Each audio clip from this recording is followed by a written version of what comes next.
Greetings everyone, my name is Etterville, and welcome back to my Let's Play of Mega Maker. During the last part, I covered 6 levels that were shared to the weekly level sharing thread for August 6th to August 12th on the Mega Maker official subreddit. So in this part, I'll be covering at least 5 or 6 levels from that very same thread, beginning with this one. The Adventures of Shovelman by Ripper33AU, 50 plays and a score 16. Based off that score alone, I think this will be a good level. After all, I did play Ripper33AU's previous level, which was Sparkman Redux. Although that one, judging from the scores, is lower rated, so I suppose this will be a major improvement or something. And this will be based off of Shovel Knight's stages, I suppose the plane stage. Fitting. We have Shovel Knight's helmet here, constructed out of all those tile sets.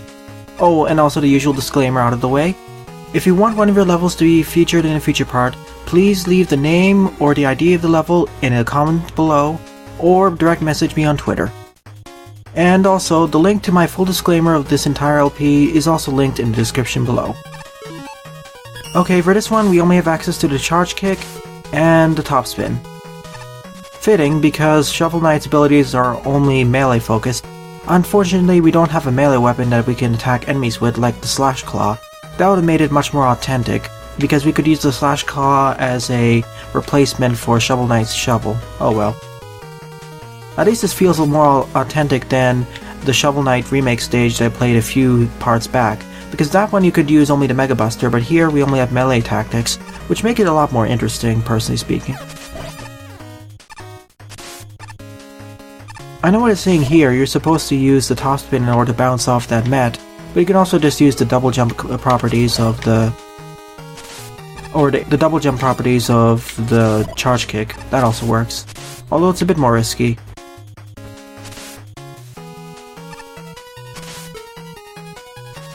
This one's a lot safer to do, and by doing so we can access this upper route. Oh, and also we cannot slide normally. We can only slide by using the charge kick, so there's that exploit out of the way. And by doing this we get an extra life.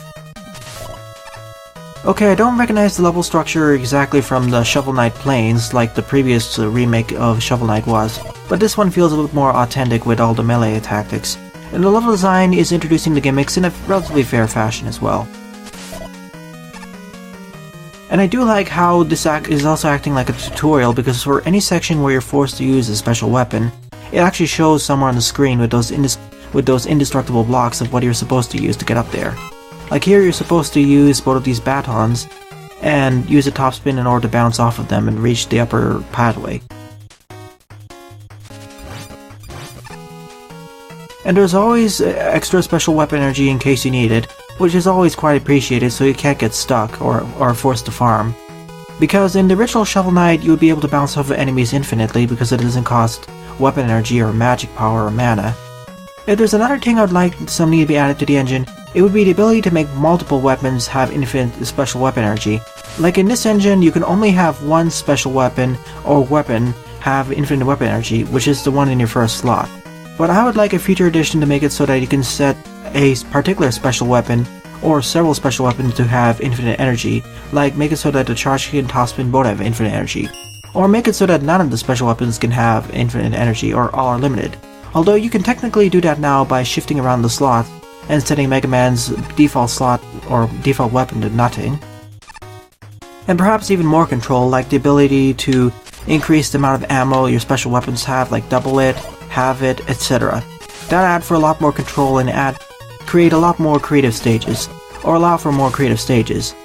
At least that's what the Megamol 2 engine allows for, and I would love to see it added to here. After all, the more flexibility that's added to this engine, the more that the intermediate and advanced level designers will be able to take advantage of it. So far, the level is relatively smooth. I'm hoping that there isn't a repeat of the last part where there's one level like the Icy Mountains, which felt way too frustrating and drained my energy for the rest of the part. Although, in retrospect, I think I was a bit too harsh on my judgment of the Icy Mountains. I was just fresh off of getting so frustrated at this stage that it colored my judgment. And that's also another important disclaimer. Most of these levels I'm playing through, I'm doing my first time through, so I'm doing them blind / first impressions. So my apologies if my comments seem a little bit relatively harsher. After all, these are my first impressions, so I may miss a few things after all. And I do read all of your comments that you send. I always appreciate seeing what things I missed overall. It's quite appreciated. I accidentally switched my special weapon twice. I was trying to do it once, but I ended up pressing the R bumper twice. But as I was saying, I apologize if my commentary seems a bit harsh. I'm playing these for my first time, so some of my commentary is going to be more on the sharper edge, especially because I'm doing live commentary. So I think I may change my judgment in future parts or right after the levels are completed, so keep an eye out for that. Also, I read all the comments that you post in the description section below or on Twitter, and I appreciate all the things that I missed or certain insights that the developer had. It's always appreciated if you leave comments below. I'm just gonna damage boost off of this one.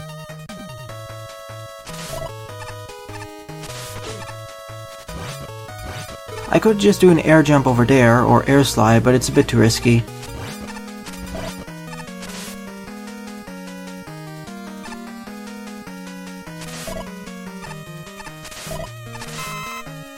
Really liking the challenge progression, the introduction and escalation of enemies and gimmicks, as well as fair placement of checkpoints, and especially all those life pickups.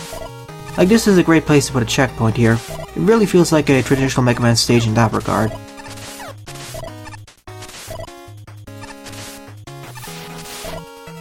You know, I can just keep sliding over and over in order to speedrun this stage, which I probably should.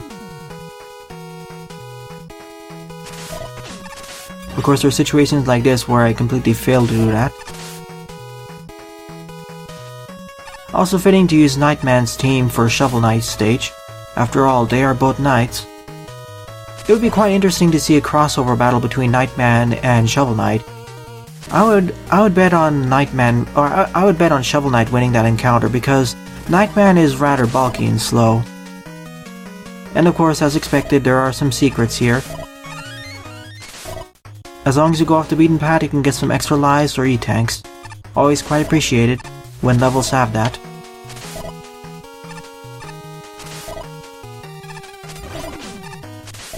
I swear there's something over there. And I was right. Is that an alternate pathway? I probably should be using the top spin in order to get across. And use the slide in order to make my way back.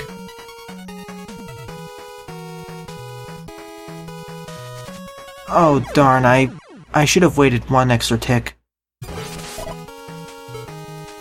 Okay, wait one more tick. And slide. Oh, this one. Oh boy. This challenge. Let me backtrack a little bit so I can wait for this to get down close enough to me. Oh no, oh. If I didn't get hit by the Hammer Joe's hammer, I would have made it across. I'm gonna try this one more time, then I'll just take the normal route.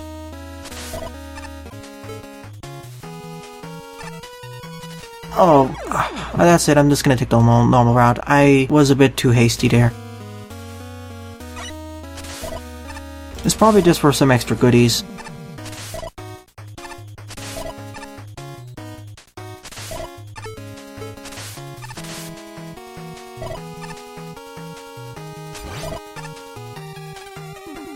But other than that failure, the stage is relatively well done, and as I said, I don't mind if they're difficulty spikes as long as they're on optional pathways.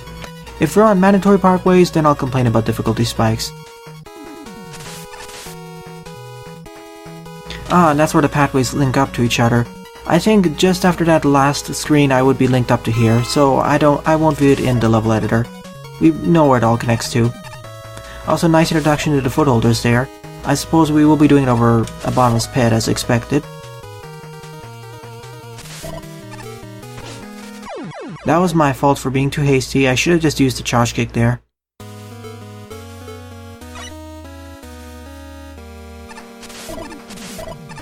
At least it's only 2 screens away.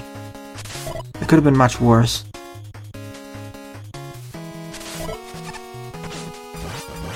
That's what I meant to do. And it was just one gap away. Even more embarrassing. You know, I could actually damage boost off of here and just use the air jump ability, but I won't for safety reasons.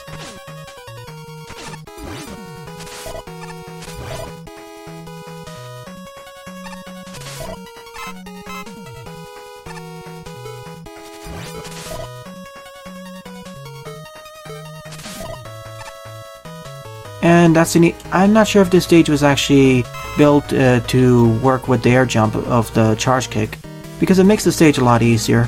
Nonetheless, it was a pretty fun stage overall. Nice work, Ripper 33AU. I definitely liked it more than your Sparkman Redux, and it felt like a more authentic Shovel Knight stage. Oh, and now we have all those Skeleton Joes too.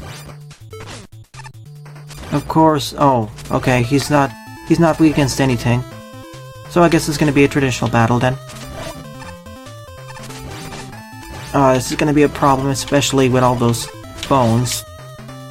Good thing I got that E-Tank. That's gonna be really helpful.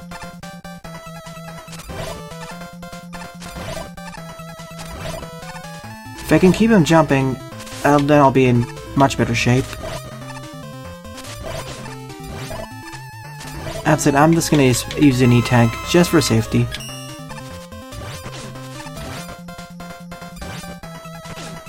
I'm just gonna bounce. That's not going the way as intended.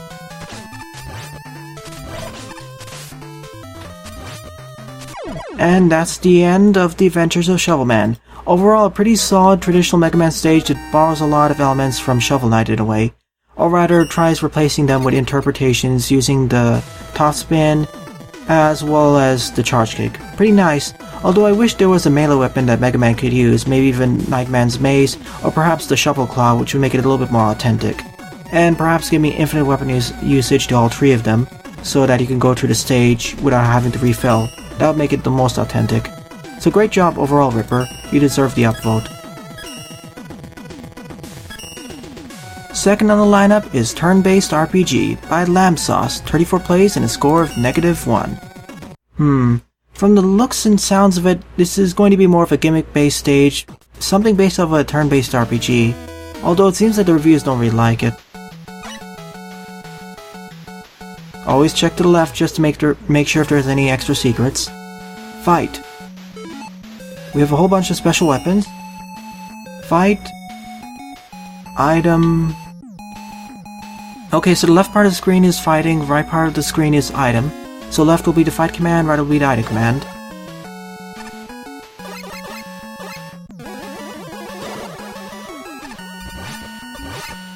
Oh, I see. This is the part where we have to fight multiple enemies at once in an encounter, and we need to survive for long enough in order to wait for the enemy turn to be ending, which is signified by all those count bombs. Interesting. So we start out with a weak enemy encounter against those two tellies. Oh, I see. And in order to get to the end, we need to destroy as much as possible over there. And I failed that. I see. The left one is the easy encounter, but that'll only grant me a short amount of time to destroy the blocks on the right.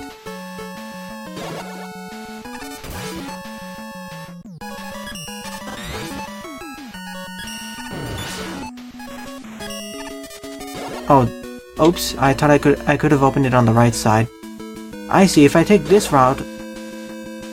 Oh, the right route is actually where all the items are stored, aka all these excess utilities I can get. And by going into one of these, I get taken immediately back to an encounter. This time it's a tougher encounter though, with 3 tellies. That's a creative way of adding a fight command and an item command. Once you use an item, you're forced to fight, and then you're taken back over here. And because I destroyed it, I can... How do I access that? Oops, I was supposed to top spin off of that one. I'm just gonna use fight again. Destroy all these blocks, and then make my way across. Now that these are open, I can actually make my way to the left, and bounce off of that prop top. That's unique. Now I can access the second half of the stage. Oh, I finished the first set of encounters, now I'm going to the second set.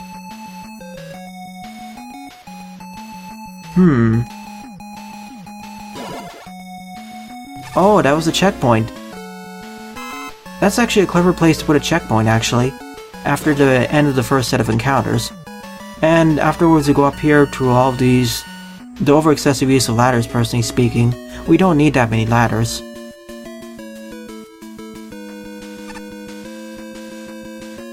We have two choices, I'll take the left one. Okay, this looks identical to the previous room, but we have a whole bunch of encounters that we can do. Okay, that just resets, so I can either fight or use an item. Okay, this is definitely much tougher because we have to worry about the hotheads and the batons, and we have to wait until 4 seconds pass before we can get back to the base over there. Neat.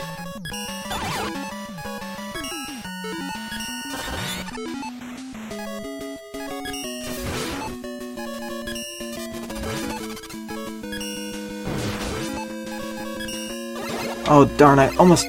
There we go. I was able to get in one shot. If you're fast enough, you can do it. Otherwise, you have to go to multiple encounters. This reminds me somewhat of the turn-based RPG encounters that players made in Mario Maker. Quite unique. Okay, that's the second set of encounters, so time to move on to the third one. Let's first access the save point, aka checkpoint. Very creative stage, one of the more creative stages I've played in the past few parts. It's not focusing on a special weapon, more so than an entirely new gimmick, or interesting gimmick. We get a full restore, and now we're fighting the final boss after 2 encounters. Darn, I would have liked at least 2 more encounters before the final boss, but I would like it. Another checkpoint here for some reason. Time to fight. Oh, okay, so we need to destroy all of these.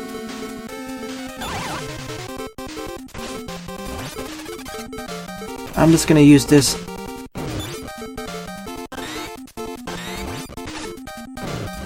And now we can wail on Sparkman with impunity. His weakness is, of course, the magnet missile. But of course we have to do it fast, otherwise we'll die due to unavoidable damage. Okay then, turn-based RPG was a quite unique stage. I really liked how they creatively added a fight and item command. Fighting is where you go directly to fight some enemies, and they use the count bombs in order to block off your way to move forward, so you have to survive against waves of foes before you can move on, and then you can start attacking and opening the gate on the right side, but you have to be quick in order to deal enough. You need to be quick in switching your weapons in order to destroy enough of those barriers. Very creative way of actually making it so you only have a limited time of attacking. If there was one thing I would have liked, it would be like a defense command, so that you would have an easier time fighting monsters or those enemies, but you would have a harder time shooting back at the enemies. Or perhaps make it so that you can do a tougher attack, but you'd have less amount of time or you'd have to fight a harder bunch of enemies instead. So wonderful work, LambSauce. I would like to see this concept taken much further.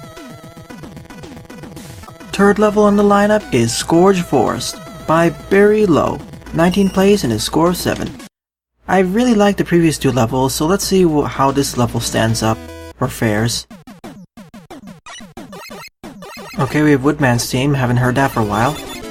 Only have access to Mega Buster, but we have the Mega Man 4 Charge Shot, and Sliding, so Mega Man 4 Physics, and we start up with Crystal Joes and that Skeleton Joe. Not taking too much of a problem that my Charge Shot can't handle. I suppose this will be a more traditional style Mega Man level, a little bit harder though. Nice introduction to those falling platforms. And most of these enemies are being introduced in a relatively nice fashion.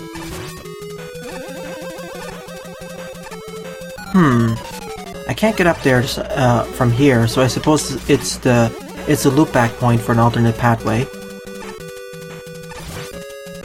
Okay, now we're getting introduced to the falling platforms and tougher configurations, this time over instant death. Good introduction to gimmicks. It definitely feels like a traditional Mega Man level in that regard. I wonder where that teleport leads up to though, or where it comes from. Also great placement of checkpoints there.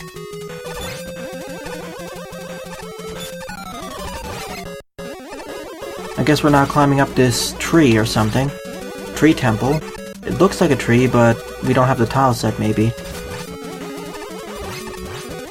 That was a bit close there.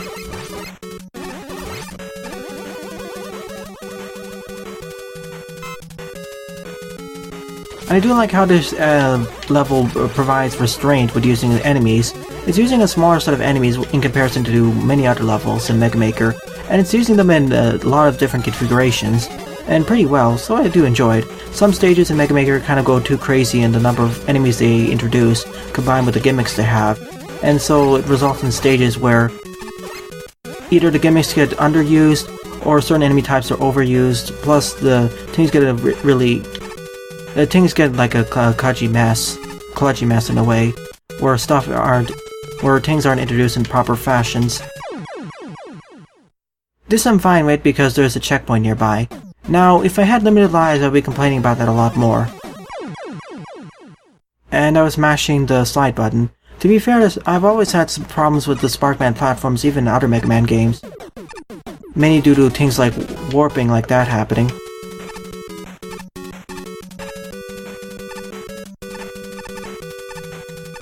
So instead I'll just do it like that when it falls down. Otherwise, I always run the risk of this getting telefragged, or just falling under it.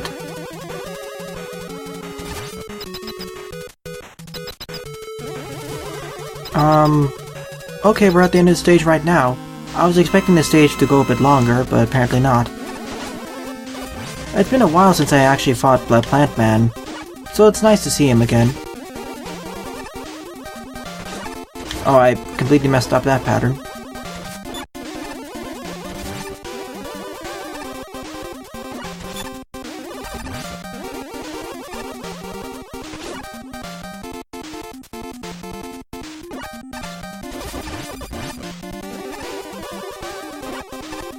I think I'll be able to do it. It's a relatively simple fight. Just wait for him to go on that side. And jump over it, and wait for him to go on the other side.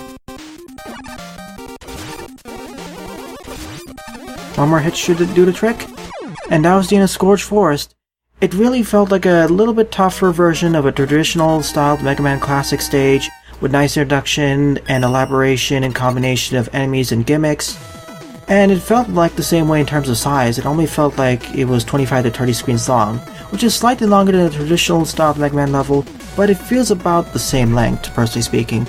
And it was a lot more restrained in terms of enemies in comparison to most other levels, so it was pretty nice. Very solid traditional style Mega Man level, so good job, Beryllo. Oh, Megavania. I may want to take a look at this in the future. I will write that down. Fourth on the lineup is A Day on the Ring by Rotomington. 8 plays and a score of -2. I don't know how the -2 will fare. To be fair, the turn-based RPG was scored -1, but I liked it, so let's see how this fares. Only have access to the NATO. Oh boy. I'm a little bit afraid how this stage will go, considering what happened in the last stage which focused on the NATO, that being full of spikes and how much I complained about it. Yeah, I remember that level. It was in the part which I titled Uncharitable Spike Hitboxes, or Uncharitable Spikes, mainly due to all the spikes everywhere, and the fact this engine's spike hitboxes leave something to be desired. Nothing too bad so far, just a lot of pole eggs, and flying over enemies. And it's nice that the tornado actually allows us to go up, pass right through those NATOs, pass right through all those eggs. Gotta be a little bit careful though, because I think there's a spike track. No, there isn't. Okay, here's a trap here. There's probably spikes nearby. The one thing I have to be worried about is that the NATO does not protect me against projectiles that can be that can't be destroyed, like the normal projectiles and those Colton bullets. Wow, this is really enemy spammy, but as long as I pay careful attention to where I'm going, I should be fine. As I was saying, the NATO does not protect me against the projectiles I can't destroy, so it will protect me against the super ball cannon balls, but it will not protect me against stuff like the Colton bullets or the regular projectiles that enemies fire. Still, I'm liking the stage. It's a little bit more enemy spammy, but with stuff like the NATO, it's not too much of a problem. Plus, the checkpoint placement is rather fair. All the levels in this part have rather fair checkpoint placement, to be fair.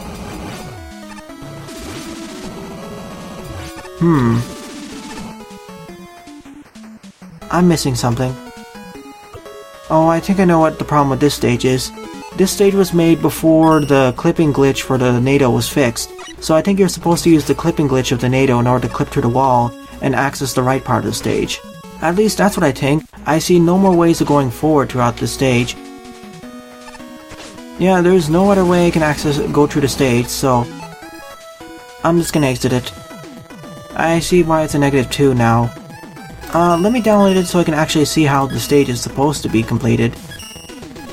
Because right now I see no way of accessing it other than clipping through the wall, but that was fixed in a version 1.0.5. I guess that's why there's a score of -2. Alright, let's see what this stage has to offer. Yeah, I'm just gonna place myself over here and continue the stage. Might as well go through the rest of the stage legitimately.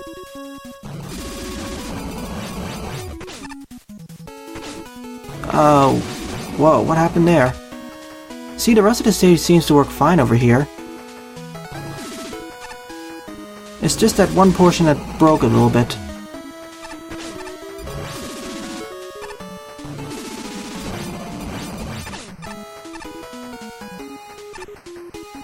I wonder what's on the left side. Nothing, it's just a lot more poles. Yeah, I keep forgetting that this engine doesn't actually have invisible blocks here, or rather blocks with no collision. All blocks in this engine have collision. You can't make it so that some blocks don't have collision and have secrets that way that you can slide through. See, the rest of the stage seems to be fine, it's just that one portion around the halfway point that it can't progress through. Either something happened with the level uploading, or this was based off of an engine glitch that was patched out. If you're watching this level designer, please leave a comment below to explaining what happened there. I don't think the stage is supposed to progress like that, because it seems unwinnable unless you use the level editor to skip ahead.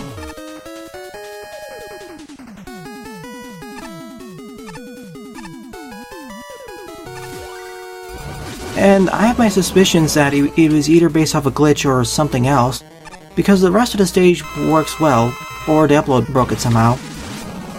It's just that one part of the stage. That's what befuddles me so much about this particular bug. And that's the end of the stage.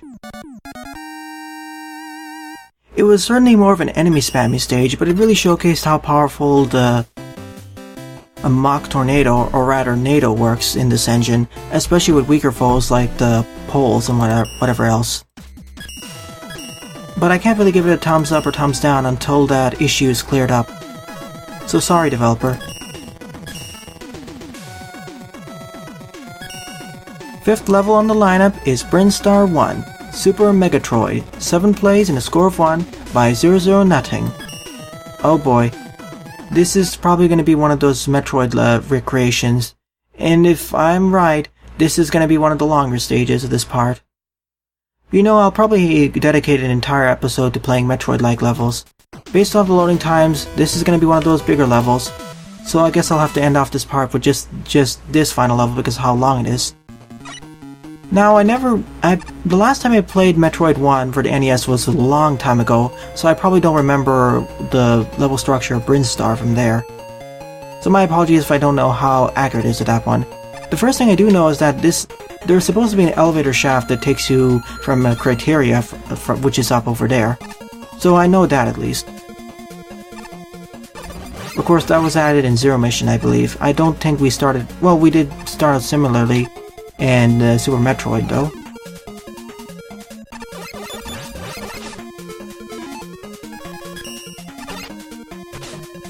I see. You need super missiles or missiles in order to access it. Instead, we have Crash Bomb. If this engine actually had weapon pickups, or in essence you can unlock weapons as you go throughout the stages, you'd be able to make better Metroidvanias. At least that's what I think. I wonder how many ending points this stage actually has. Because... Okay, so... Ow. Okay, we need a charge shot over here. The stage is a little bit laggy though. mainly because of its size. I just wonder where the ending point of this stage is, considering that, well, the game of Metroid doesn't end on Brinstar. Good, I got an M-Tank. In the original game we'd probably get an upgrade here, I forget which one.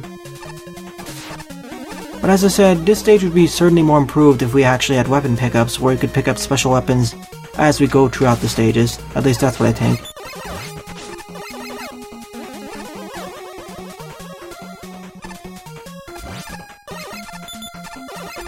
Oh, I was pointing the wrong way.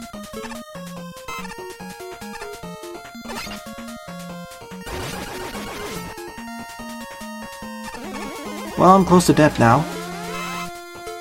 And they're force beams. I don't remember them being there. So I guess we have to keep running to the right. Okay, oh, never mind. This isn't based off Metroid 1. I'm stupid. It's based off of Super Metroid. That explains the architecture. I found it very strange why it wasn't matching the Metroid 1 architecture. It's matching the Super Metroid architecture, hence the name Super Megatroid. Well, now I feel like an idiot. That was the room you were supposed to run through using the run button. Really would like an E-Tank. Though it feels like kind of like a stripped down version, mainly because, well, we don't have the ability to add new special weapons as we go. Like in the original version, this power-up would actually be hidden. You would have to blow up the wall or at least shoot at it to notice that there was something odd about it. Or use a scanner. But of course here we don't have invisible blocks, or rather should I say, blocks with no collisions, so we can't do that. Okay, in the original version I think these beams were also non-instant death. Well, they weren't. Nothing in Super Metroid was instant death, per se.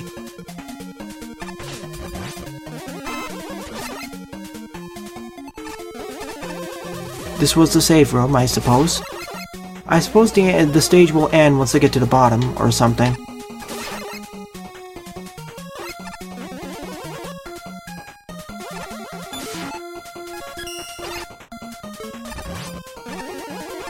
Oh, I should have reset that. Well, I guess I won't be able to get that secret now.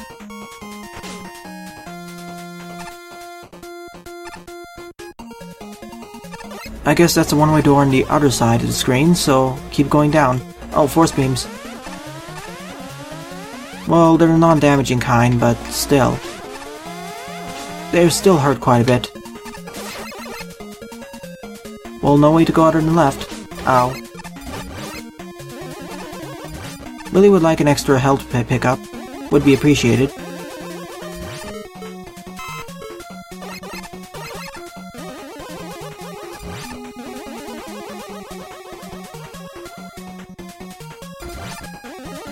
The stage is a little bit stuttery every so often, but it's relatively fine. It would be a lot worse if we were playing this in an earlier version without the optimization improvements. Oh, I can imagine how painful playing through the stage would be without all of the optimization passes. I'm really liking the architecture though. It's not exactly as dreary or depressing as the original Brinstar was, or more atmospheric, but the Snake Man tileset works good enough. I would have liked a darker cave-like environment, but this works fair enough.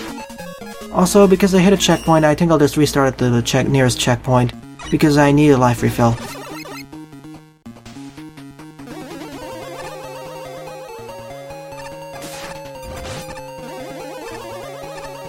Oh no, it's this room. I wanted to get damage boost there. This wasn't so much of a problem in Metroid because, well, spikes aren't instant dead, they steal a ton of damage over time. Here they're instant dead. Once again, another suggestion for the engine, make it so that you can toggle whether spikes are instant dead or not. Or actually, add more gimmicks that actually hurt Mega Man on contact with him, like non-instant dead spikes or sparkers or whatever those Sparkman Gabioles were in Sparkman's stage. So that Mega Man actually has stationary obstacles that he can get hurt by, but that are not destructible.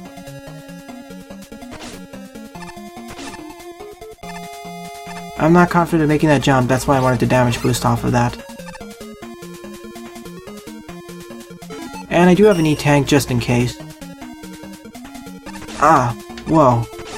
I just pressed the wrong button there and I thought that was the end of me.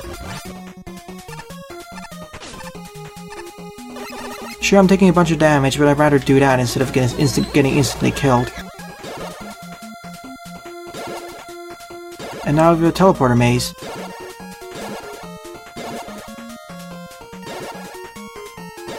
That's neat. Oh, so this is how you access this part of the level. Well, that's a neat way of exploring the Metroidvania mechanics instead of having the space jump, or being able to jump higher. Ah, checkpoint. Once again, I'm going to refill my life energy here. I swear some of these checkpoint placements are replacements of where the life restoration or missile restoration points were too. It's been a long time since I played Super Metroid 2, so I'm not necessarily familiar with everything. Now we'll go left. Okay, I guess this is where the pathway loops up on the left side. Are we on Criteria now? Or Criteria? I see a very distinct tile set, so maybe we are.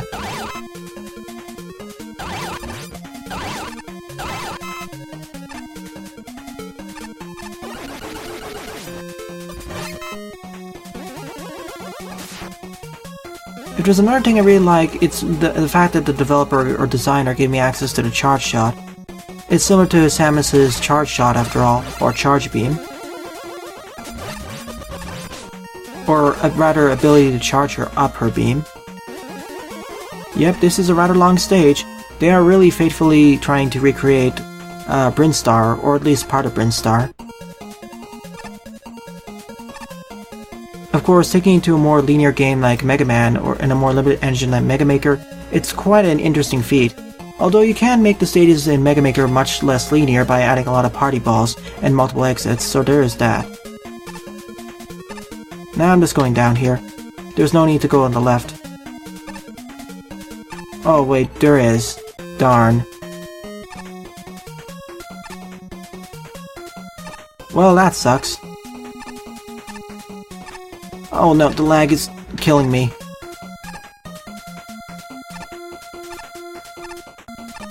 Oh, the lag is going crazy over here. It makes it a little bit hard to gauge where all these jumps are going.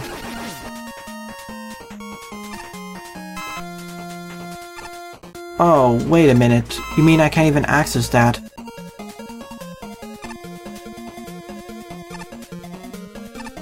Am I stuck over here?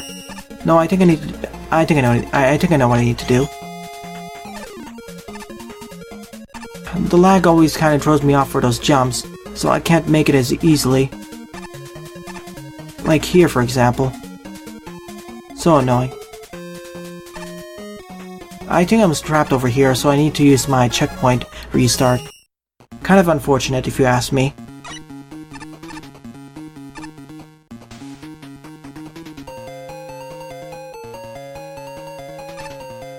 Let's see if the other pathway through the door actually works.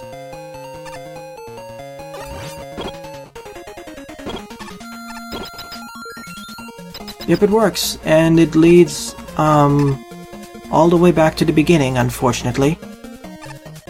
That's not what I wanted.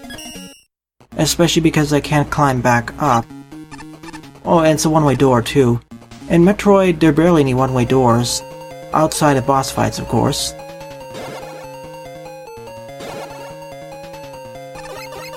Which is rather unfortunate because I'm really liking how the stage is done. It really reminds me of Super Metroid's level design, but the fact that you can get trapped in is not really winning favors from me. I think I know where I need to go. Here we go, I need to fall down these. And that'll lead to the next part of the stage. Never mind then. I just fell down infinitely there. Or rather, fell down a bottomless pit.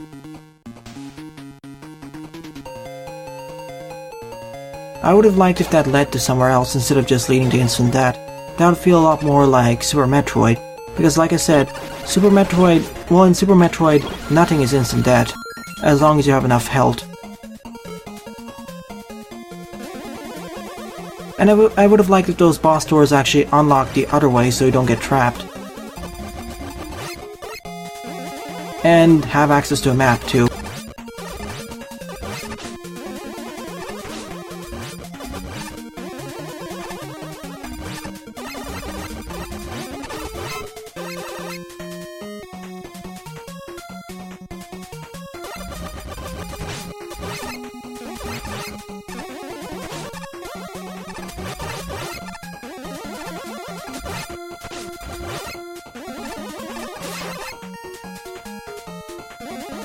If there's only a... wait a minute, I can access that. No, I don't want to be teleported there.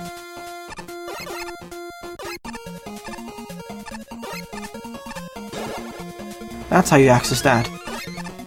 Clever, you just need to keep enough blocks over there. And now I'm on the... okay then, I don't know where this leads up to. I suppose I ended up accessing this area earlier than I was supposed to. Okay, let's try going up the right way this time. Hopefully I don't get killed by those bunnies. Oh good, extra health. Oh, the lag is starting to kill me. There's too many Shadow Man platforms here. Oh, this is gonna be a problem.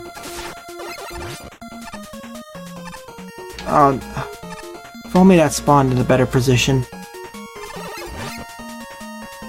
All these Shadow Man platforms are causing the stage to lag when they all show up at once, so I'm not sure if I'll be able to make the jumps properly. Especially because of how the Shadow Man platforms will open up eventually, meaning that making these jumps can be a bit tricky. That's a lot less scary than I thought it would be, actually. Because even at Mega Man's max jump height, he can't embed himself on the spikes. Okay then, so the bottom part led to nothing, I suppose. Where does this lead up to? Another checkpoint, thank you.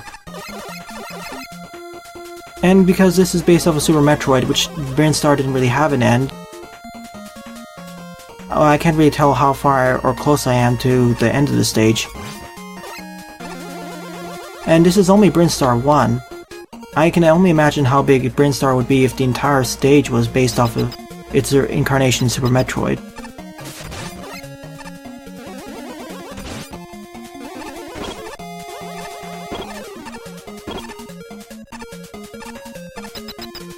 That's why I said this would be the final level of this part. Okay, we're at the boss fight, thank goodness. I wonder if there are multiple ways to access this boss fight. Judging from that platform on the top. Or judging by the boss door on the top over there. That'll be interesting to see. And his weakness is the Charge Shot, or Mega Buster. Considering how big this stage is, I suppose there may be an alternate route up there that'll lead up to this boss fight. Good work, 009. That was a pretty substantial stage. And it felt like a faithful recreation of the original Brinstar stage, or at least part of it, from Super Metroid. Not stage, rather area. Although, because I didn't have a map, and because we didn't have the ability to gain new abilities, it got a little bit confusing navigating where it was. So this felt like a little bit more of a linearized version of Brinstar after all. Plus, you could get stuck in a few areas, so that was rather annoying. Oh, they even made criteria from Super Metroid itself. I may want to take a look at that. If they did the entirety of criteria, that would be quite interesting. Well, I guess this is a good time to call it quits. That level really tuckered me out with how long and detailed it was. Although, even though it felt like the original one, it didn't have as many alternate pathways as the original, mainly because, well, we didn't have all the abilities that Samus can get, like the space jump, rolling into a ball, bombs, or even getting new special weapons because we don't have weapon drops yet, or weapon pickups, which would be a nice upgrade to eventually add it to Mega Maker 2. So overall, my favorite levels in this part were The Adventures of Shovel Man, turn-based RPG, and Brinstar 1. The Adventures of Shovel Man for being a nice recreation of Shovel Knight, not in terms exactly of level design, but more so in terms of the capabilities he had. Sure, it wasn't a faithful recreation of a particular Shovel Knight stage, but in a way, well, I retract my earlier statement, but in a way, it kind of reminds me of Shovel Knight's stage design itself, because you bounce off of enemies using the top spin, and you melee them using the charge kick. Although, I would have liked if we had stuff like the Slash Claw, Flame Sword, or something similar to a melee weapon, so Mega Man could be a little bit more faithful recreation to Shovel Knight's gameplay. And perhaps giving all special weapons the ability to have infinite weapon energy, but that's not allowed by the engine yet. Turn-based RPG for taking a rather unused gimmick, that being a turn-based RPG, and applying it to Mega Man, while being rather limited to what the engine allows. We have the ability to fight, use items, and we have to quickly attack enemies with a certain amount of period of time, same when defending against enemies. I would have liked the inclusion of a defend command, but as it stands right now, it was pretty nice. I would have liked it seen take further with like 2 more encounters, but right now it's pretty fun. But as I said, I would like to see a much more expansive version of this. There's a lot of potential that this can be taken further, and this gimmick is something that isn't directly added a level object or gimmick into Mega Maker. It's something that organically is made by a combination of a whole bunch of other gimmicks, which I like a lot. It shows a lot of creativity and thought. And last but not least is, of course, Brinstar 1 for being such a faithful, well, sort of faithful recreation of Brinstar, or part of Brinstar from Super Metroid, in the Mega Maker engine, although it's rather limited because Mega Man can't get access to new abilities, and so is made more linearized, although there are parts where you can get stuck and are forced to restart a checkpoint. But otherwise, I like the recreation and I like the checkpoint placement. So in the next part, I'll be playing a whole bunch of random levels once again. Well then, thanks for watching and have a nice day. Toodles!